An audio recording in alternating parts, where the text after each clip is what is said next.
Fibonacci sequence. The word Fibonacci came from the nickname of Leonardo Pisa, which is the greatest mathematician of Middle Age.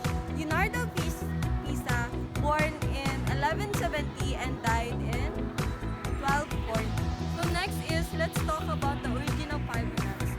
The origin of Fibonacci is discovered after the investigation of the reproduction of rabbits. Why it is from rabbit? Because rabbit can easily produce another rabbit just in a month, which is the another rabbit they produce can produce another also. Fibonacci sequence is an integer of an infinite sequence of these numbers, which is the succeeding term is the sum of two immediately preceding terms. Fibonacci sequence, we have simple rule. We have to add the last two to get the next number. So Fibonacci sequence is related into nature too, which is you can see it in the flowers, flower petals, and also in pine cones.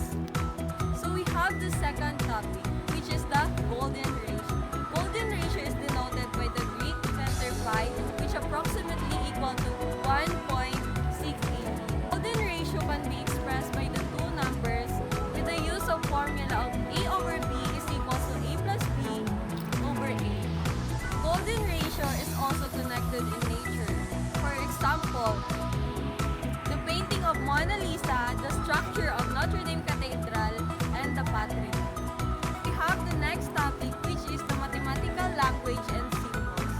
So language is a systematic way of communication by the use of people using sounds and convention symbols.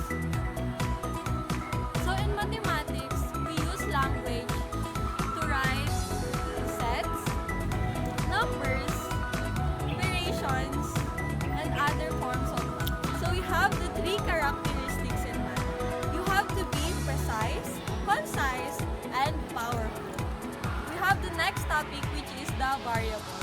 Variables is commonly represented by letters, but the letter commonly used to represent variables in math is x and y. So a variable is a symbol of a value that we don't know yet. So we have the core statement in variables. No matter what number might be chosen, if x is greater than 2, then x squared is greater than 4. So we have the some important kind of math statement. We have the universal, conditional, and existential. So we have the next topic, which is the language of sets. Sets is well defined as the collection of distinct objects. This is usually represented by capital letters. And the numbers of sets are usually called elements. In writing sets, we have to use brackets to identify The language of relations and functions. This is all about understanding how things are connected or related. A relation shows how things are paired, like your name and your student ID, while the function is a special type of relation where each input has only one output. So think about vending machines. You press one button and get one snack. That's the function. So the next topic is problem solving, inductive and deductive reasoning. Inductive reasoning means observing patterns and making general guesses. For example, if you see your internet lags every time it rains, you might guess the weather affects you. Deductive reasoning means starting from general facts or rules to solve specific problems. For example, if all quizzes are scheduled every Friday and today is Friday, you know there's likely an quiz. So the next topic is Polia's problem solving. Polia gave us 4 steps to solve problems. First is understand the problem. Second is plan a solution. Third is carry out the plan. And last is look back or review. So imagine fixing a broken bike. First is you need to understand what's wrong. Second is plan what tool or part you need. Third is do the repair. And lastly, check if it works better now. So the next topic is problem-solving strategies. These are different ways or techniques we can use to solve a problem, like guessing and checking, drawing diagrams, working backwards, or looking for patterns. For example, when you're planning on a birthday, you can follow these techniques. It is also helpful in budgeting our allowance or managing your time for projects.